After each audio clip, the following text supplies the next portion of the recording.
Hello, this is Richard Hammock's Calculus 1 course. We are in part 2 of the course on limits. Today is our second installment of Limits at Infinity, Lecture 13b. We introduced this topic in Lecture 13a, where we looked at limits like limit as x goes to negative infinity f of x and limit as x goes to infinity f of x. These limits in which x is approaching negative infinity or infinity are called limits at infinity. They describe the so-called end behavior of the function f of x. Their values tell us what is happening to f of x at the two extremes of the number line, the ends of the number line, infinity and negative infinity. Most recently, we looked at the end behavior of rational functions. We looked at problems of the form limit as x goes to infinity f of x over g of x, where f and g are polynomials. And we developed a trick for solving problems like this. It involves finding the highest power x to the n in the denominator g of x, down at the bottom, and then multiplying the limit by 1 in the form of 1 over x to the n over 1 over x to the n. Multiplying by 1 doesn't change the value of the limit, but it makes computation of the limit very simple. For example, think about the limit as x goes to infinity of this rational function. In applying our trick, we would look for the highest power of x on the denominator, and that's right there, x cubed. And then we multiply by 1 over x cubed divided by 1 over x cubed. That's just multiplying by 1, so it doesn't change the value of the limit, but nice things happen when we distribute those fractions into the top and bottom. The 1 over x cubed times the 5x cubed is 5. The 1 over x cubed times the x squared is 1 over x. The 1 over x cubed times the minus x is negative 1 over x squared. And on the bottom, distributing this 1 over x cubed into the denominator gives you 7 over x squared minus 8. Now, as x goes to infinity, these reciprocal terms, 1 over x and 1 over x squared and 7 over x squared, they all approach 0. And the limit equals 5 plus 0 minus 0 over 0 minus 8. It equals minus 5/8. And there's your answer. I hope you've been working some exercises involving problems like this. If you have, you've probably noticed some shortcuts that you can take.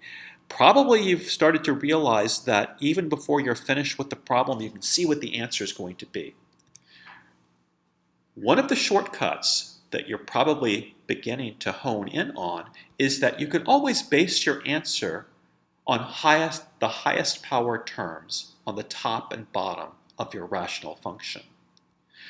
For example, think about this limit that we just did. If you were applying your trick and multiplying by 1 over x squared over 1 over x squared, you can see that these lower powered terms, they're the ones that are turning into 0. And what remains is 5 over x cubed over negative 8x cubed, which simplifies to negative 5/8. There's your answer, negative 5/8. So you can get your answer without doing all of this other work by just looking at the coefficients of those highest terms, 5 and the 8. Now, what's really happening in this limit is that as x gets bigger and bigger and bigger, it's these highest power terms that dominate. They're orders of magnitude bigger than the x squared and the x or the 7x terms. So they're sort of taking control of the fraction. And the bigger and bigger x gets, the closer this fraction gets to the value of 5x cubed over negative 8x cubed. In other words, it's negative 5/8. And you can get your answer just like that, thinking of it in these terms. And it's okay to do this. Here's another example. It's almost exactly like the one we looked at before, except I've jacked up the power of x right here from x cubed to x to the fifth. Otherwise, everything's the same. Limit as x goes to infinity of this rational function. In applying our trick, we'd pick out the highest power of x. It's right there, x to the fifth. We'd multiply by 1 over x to the fifth over 1 over x to the fifth. And that would have the effect of knocking out all of the lower powered terms, the 5x cubed, the x squared, the x, the 7x. They would all turn into 0, and the minus 8x to the fifth would turn into 8, minus 8. So what do we get? 0 plus 0 minus 0 over 0 minus 8. That's 0 over minus 8. That's 0. So before doing any work, you can see that the answer is going to be 0. And that's a shortcut. What's really happening here is that, just like before, it's those higher powers of x that dominate. When x is really big, they are orders of magnitude bigger than the lower powers of x. The bigger and bigger as x gets, for all intents and purposes, this fraction is like 5x cubed over negative 8x to the fifth. And that simplifies to what? 5 over negative 8x squared. 5 over negative 8x squared. And as x goes to infinity, 5 over negative 8x squared approaches 0. So we get our answer very quickly by this shortcut. The takeaway from this is if you're ever working the limit of a rational function and the highest power of x is on the bottom and not on the top, here they were equal, highest power of x was on the top and the bottom in the previous problem. But if it's like this where the highest power of x is only on the bottom, you're going to get 0. It's like what's on the top is, although it's getting bigger and bigger, it's tiny compared to what's on the bottom. And this quotient gets closer and closer to 0, the bigger and bigger x gets. What else could happen? You might be in a situation where the highest power of x is on the numerator. Take the limit as x goes to infinity of this expression. X to the fourth is the highest power of x. And you can see here that if you use your trick, you would actually have the highest power of x in the denominator, 1 over x cubed. So you'd multiply by 1 over x cubed over 1 over x cubed. And then multiplying that in, you'd get a negative 8 on the bottom times a 7 over x squared. And on the top, these lower powered terms would drop out, but you wouldn't knock out the 5x to the fourth. That times 1 over x cubed is 5x. And you can see there that the numerator is getting closer and closer. It's going to infinity, 5 times x, divided by the minus 8 on the bottom. So your trick of the highest power of x over itself is going to give you, let's see, a positive number, 5x, getting bigger and bigger and bigger, divided by negative 8. So that's going to be negative infinity. So you know the answer is going to be negative infinity even before you're done. And what's really happening here is that, again, the highest powers of x dominate the picture in this fraction. The bigger and bigger x gets, the more and more this fraction is like 5x to the fourth over negative 8x cubed. And let's see, that would simplify to 5x over negative 8 when you do the cancellation, with the x getting bigger and bigger and bigger. So that's going to negative infinity since it's divided by this negative 8. And there's our answer. So the takeaway from this is you're going to get either positive or negative infinity if the highest power of x is on the top, like the x to the fourth here is the highest power of x. The powers of x on the bottom are less. In a situation like that, you get plus minus infinity. If you take this exact same limit but let x approach negative infinity, you can reason out what that's going to be. This limit would be like 5x to the fourth over negative 8x cubed. And that simplifies to 5x over negative 8. But look, x is negative, going to negative infinity. So 5 times x over negative 8 is a positive number, getting bigger and bigger and bigger. So this limit equals infinity. So you may want to try these shortcuts. If you like them, go ahead and use them. If in doubt, always go back and you can do it this way with this trick, working out all the details. It's fail-safe, but the choice is yours. You will find that this highest power of x trick, which always works for rational functions, sometimes works for other kinds of functions as well. As an example, let's examine the end behavior of this function, which is not a rational function because it has a radical up at the top. In other words, we want to look at the limit as x goes to infinity and negative infinity of this f of x.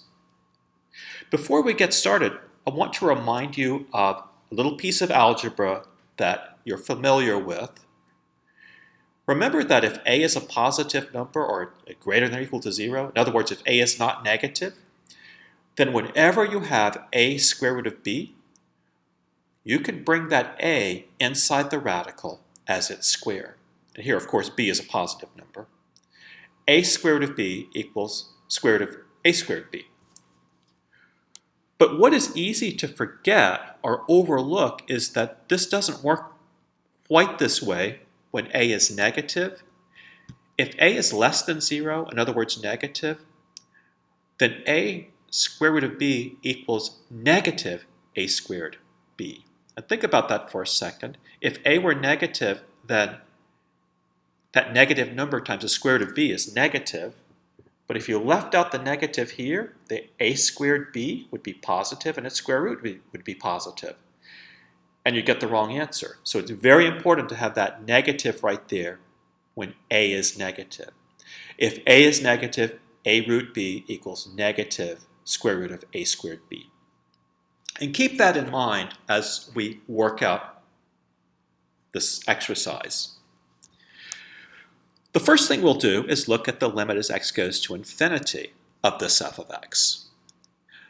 Let's apply our trick. We look for the highest power of x in the denominator, and it's just x to the power of 1. So we multiply by 1 over x divided by 1 over x. Here, x is going to infinity, so 1 over x is a positive number. We're going to multiply this in, but we're going to take it inside the radical here.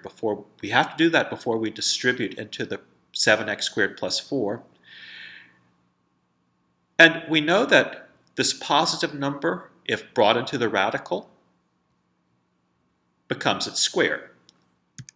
So on the numerator, bringing this 1 over x inside the radical would give us 1 over x squared times the 7x squared plus 4 that was already in the radical. On the denominator, the 1 over x times the 3 minus x turns into 3 over x minus 1. So let's see, we get some simplification here. This is 1 over x squared times the 7x squared would just be a 7, and then times the 4 would be a 1 over x squared. So there we go. This limit now is the limit as x goes to infinity of the square root of 7 plus 4 over x squared divided by 3 over x minus 1.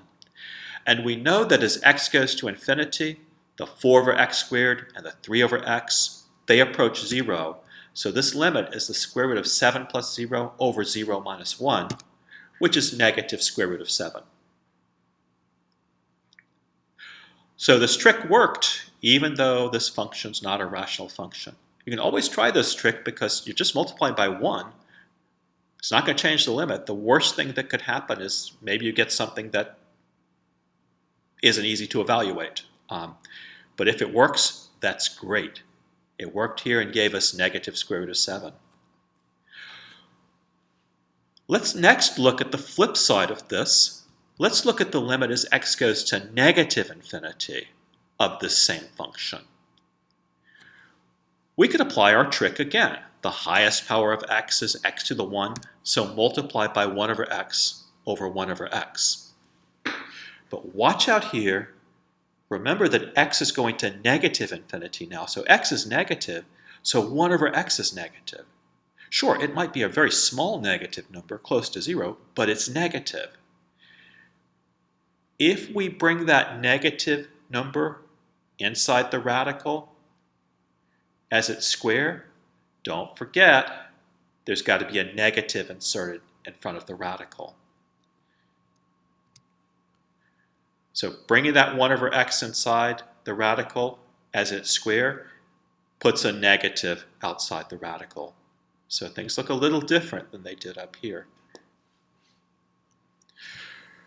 Otherwise, the problem is very similar to what we had before. That 1 over x squared distributes in, and we get the limit as x goes to negative infinity of negative square root of 7 plus 4 over x squared divided by 3 over x minus 1. And as before, the 4 over x squared and the 3 over x, they approach 0 as x goes to negative infinity. And we get negative square root of 7 plus 0 over 0 minus 1. And the negatives cancel here,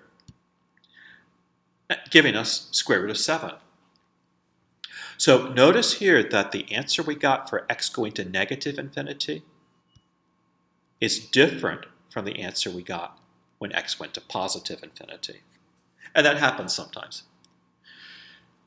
So this would say that we have two horizontal asymptotes, one at y equals negative square root of 7 and the other at y equals square root of 7. I'll tell you what, I graphed this with a graphing utility, and here's what I got. Here's our function, y equals the square root of 7x squared plus 4 over 3 minus x, and it looks like this. And sure enough, you can see two horizontal asymptotes. One is at negative square root of 7, and the other is at positive square root of 7.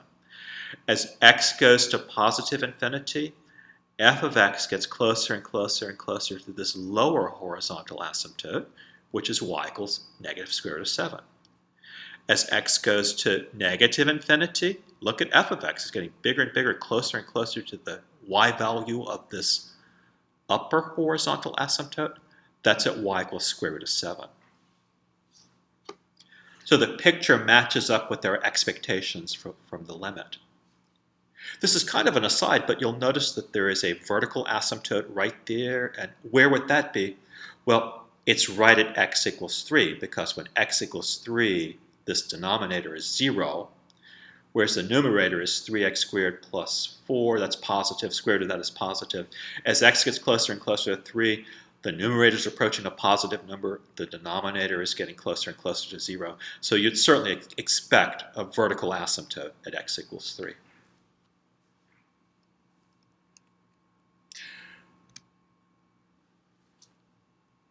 In general, as you're working limits, you need to pay very careful attention to what techniques apply in different situations. I'm going to illustrate that with 4 limits on this page, and each one will require a different technique. And be careful not to apply a technique when it's not applicable.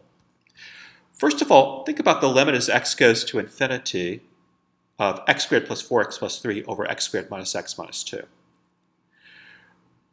You'll notice that's a limit at infinity of a rational function.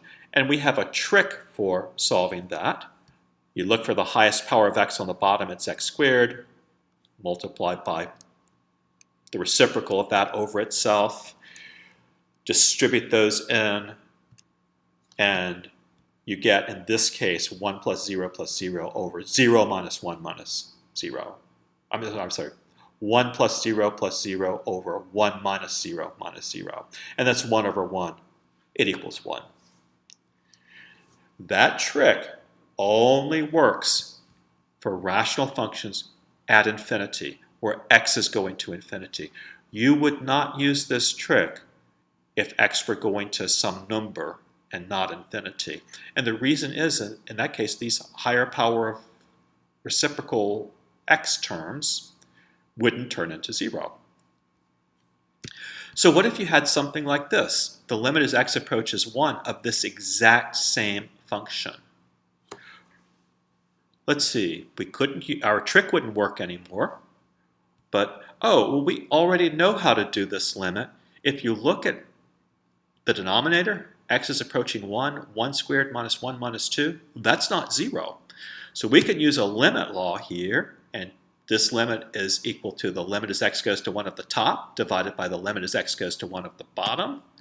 And that's 1 squared plus 4 plus 3 over 1 minus 1 squared minus 2. It's negative 4. So a whole different technique had to be applied to this limit. What if it had been the limit as x goes to negative 1 of this exact same function? Let's see, x is negative 1. What would the denominator be? Negative 1 squared minus 1 minus 2. That's 0. So the denominator is turning into 0. So we can't use the technique that we used previously. That would be dividing by 0. But we know from our experience with limits, we would handle this limit by trying to cancel the term that was causing the 0. The denominator factors as x plus 1 times x minus 2, and it's precisely this factor of x plus 1 that was given us as 0. When x is equal to minus 1, that's minus 1 plus 1, it's 0. So we'd hope to cancel that, and sure enough, the numerator factors as x plus 1 times x minus 3, and we get some cancellation. The x plus 1's cancel. And now we have the limit as x goes to minus 1 of this rational function. We can just plug in the minus 1 at this point. It's not given us 0 in the denominator. And we get negative 2/3. So notice that we've used 3 different techniques here depending on what x was approaching. So be alert to these various different techniques. We'll do one more. What about the limit as x goes to 2 from the right of this rational function? Well, let's see. If you plug in a 2 for x, you're getting a 0 on the denominator, but you're also getting a 0 on the numerator. We can see what's happening there by factoring, just as we did before, canceling, and looking at what we have. The limit as x goes to 2 from the right of x plus 3 over x minus 2. And suddenly, the numerator is not approaching 0, only the denominator is. The numerator is getting closer and closer to 2 plus 3, which is 5, but the denominator is approaching 0, and since x is a little bigger than 2, x minus 2 is going to be positive. So we get an expression with a numerator approaching 5 and the bottom dropping out. The denominator is going to 0, but positive. So we're getting positive infinity here. So this harkens back to our previous lecture, lecture 12, on infinite limits. So 4 different techniques, and you need to get to the point where you recognize which technique to use based on the situation that you're in. Each of these limits involve the same function, and quickly off to the side, I'll graph that function. I took a graphing utility and graphed it here. And it looks like this. Notice that your horizontal asymptote is going to be x equals 1 because the limit as x goes to infinity of f of x equals 1. And sure enough, you're getting a horizontal asymptote there of y equals 1. The limit as x goes to 1 of this function equals negative 4. And here's 1 right there, and f of 1 is way down there at negative 4, so that certainly matches up. The limit as x goes to negative 1 of the function was negative 2/3, and negative 1 is right here. And notice you have a hole in the graph right there at y equals minus 2/3. Now remember, you couldn't plug in a negative 1 into the function. You'd be dividing by 0. So there's a hole in the graph right there. And finally, the limit as x approaches 2 from the right was equal to positive infinity. And here's 2 right there. As x goes to 2 from the right, this function is just blowing up, going to infinity. So you've got a vertical asymptote right there at x equals 2. So the graph matches up with the data we're getting from these limits. Finally, we have been looking at problems today where it's find this limit, find that limit. Sometimes the question may come to you in a different way. In particular, think about finding horizontal asymptotes. Sometimes in working with a function, you'll need to find its horizontal asymptotes, or you'll be working an exercise where it asks you to find the horizontal asymptotes of f of x. Remember how to do that. To find the horizontal asymptotes of f of x, find the limit as x goes to infinity of f of x and the limit as x goes to minus infinity of f of x. If in either case you get some finite number L, then the line y equals L is a horizontal asymptote. That's how you find asymptotes. So let's look at an example. Let's start off by finding the horizontal asymptotes of the function f of x equals 2 minus e to the x over 1 plus e to the x. So what we would do is we look at the end behavior of this function, the limit as x goes to infinity and the limit as x goes to negative infinity of this. Let's start off with limit as x goes to negative infinity of our function. And remember, we're looking to see what number we're going to get, if any, and then that's going to be y equals that number is going to be our horizontal asymptote. So here x is going to negative infinity, and there's a couple of e to the x's in this expression. Off to the side, let me just remind you of what the graph of y equals e to the x looks like. Remember that when x goes to negative infinity, e to the x is just getting smaller and smaller and smaller, closer and closer to 0. So the limit as x goes to negative infinity of 2 minus e to the x over 2 plus e to the x is 2 minus 0 over 1 plus 0. The e to the x's both turn into 0, and that gives us 2. So the limit of as x goes to negative infinity of f of x equals 2. So we know that the line y equals 2 is a horizontal asymptote. We can also, and should also, look at the other end of the number line, the limit as x goes to infinity of our f of x. And let's see, as x goes to infinity, e to the x is getting bigger and bigger and bigger. So these terms, they're not turning into 0 anymore in this case, so we can't just substitute 0 there. You might look at this limit for a little while, trying to figure out what to do, but an idea might strike you. What you could do is this numerator, 2 minus e to the x, write that as 3 minus 1 plus e to the x. Now that negative, which is distributed in there, give you a negative 1 minus e to the x, and that negative 1 plus the 3 would be 2. So these two numerators are equal. But why would we do that?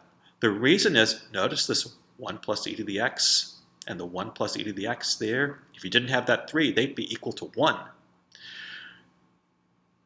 So that suggests that what we should do is break up this fraction that we're taking a limit of into a difference of two fractions. It's 3 over 1 plus e to the x minus 1 plus e to the x over 1 plus e to the x. So we get this limit. Limit as x goes to infinity of this expression minus this one. Now as x goes to infinity, this denominator right here, 1 plus e to the x, gets bigger and bigger and bigger and bigger without bound. It approaches infinity. So 3 over that is just getting smaller and smaller and smaller. It's shrinking to 0. And this 1 plus e to the x over 1 plus e to the x, of course it doesn't matter what x is, that's just equal to 1. We get 0 minus 1 equals negative 1.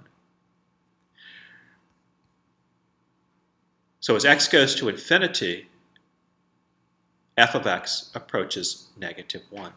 And that tells us we have another horizontal asymptote.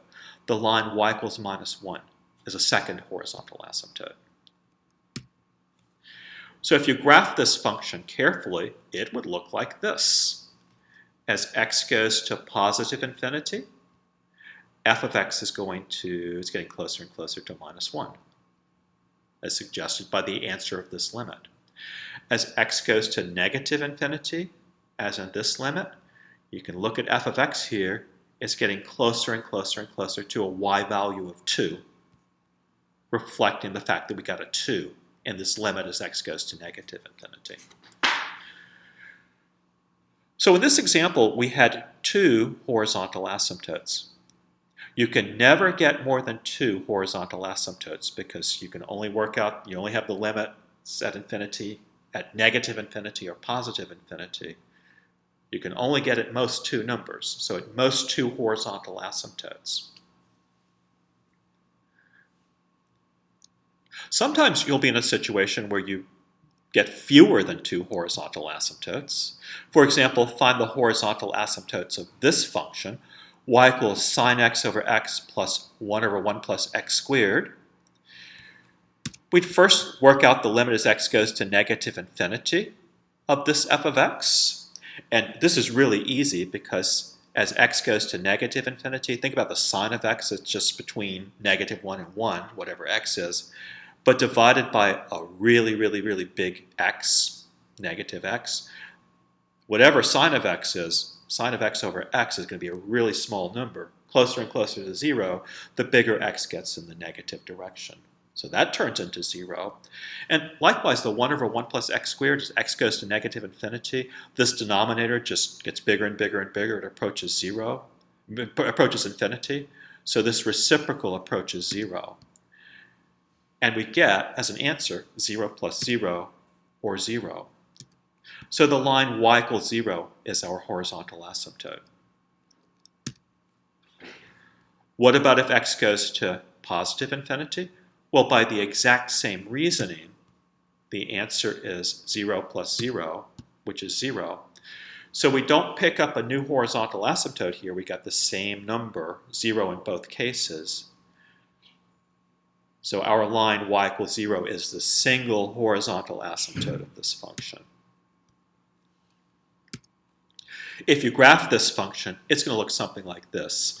And sure enough, that line y equals 0, which is the x-axis, is a horizontal asymptote. This function gets closer and closer to that line, the bigger and bigger x gets.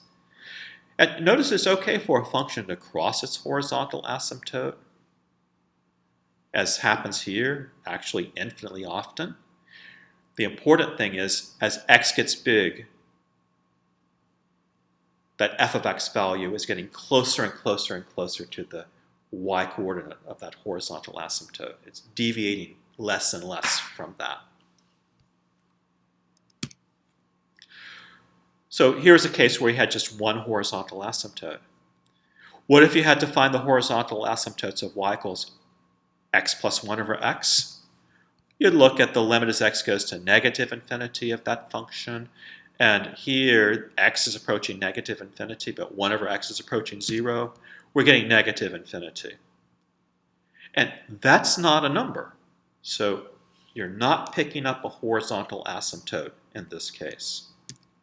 Likewise, if x goes to positive infinity, this x goes to infinity, but the 1 over x turns to 0, and we get positive infinity. And again, that's not a number. So this function has no horizontal asymptotes at all. And that actually is the case with most functions. So that's about it for today. We're finishing lecture 13 here. We've been looking at limits at infinity, and we have a lot of techniques for finding these limits, but there's no single one technique that's going to work for every limit. But you do have some techniques available that you can apply now. Now later in this course, we're going to, in part 4, we'll find a technique that is fail-safe. It works for just about every limit at infinity that you'll ever encounter. But that's coming up. For now, this is what we have, the techniques that we've talked about today. We have now reached the point of the end of part 2 of the course on limits. Our plan was to investigate limits in part 2 of the course and then get to derivatives. So that's it for part 2. Work some exercises, coming up, the real heart of calculus and part 3, derivatives. So I'll see you there. Goodbye.